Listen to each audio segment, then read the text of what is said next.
U.S. stocks ended mixed on Wednesday after the latest inflation data supported bets that the Federal Reserve will cut interest rates in December.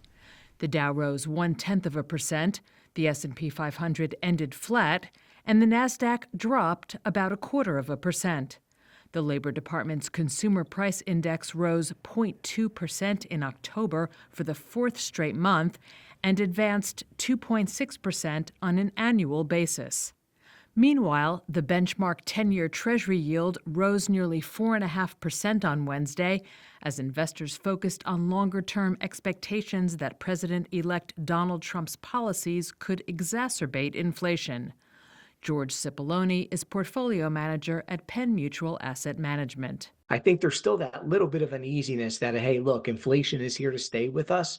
And some of these policies that may be coming from the Trump administration could even be a little more inflationary. So I think that 10-year number is really the one that we're watching here. 4.5%, we start to get a little nervous. If it creeps back up close to 5, that's really where we don't want it to be. So that's the number we're going to keep an eye on. Stocks on the move Wednesday included Spirit Airlines, whose shares plunged 59% after a report said the U.S. carrier was preparing to file for bankruptcy protection, while the company said it was talking with creditors.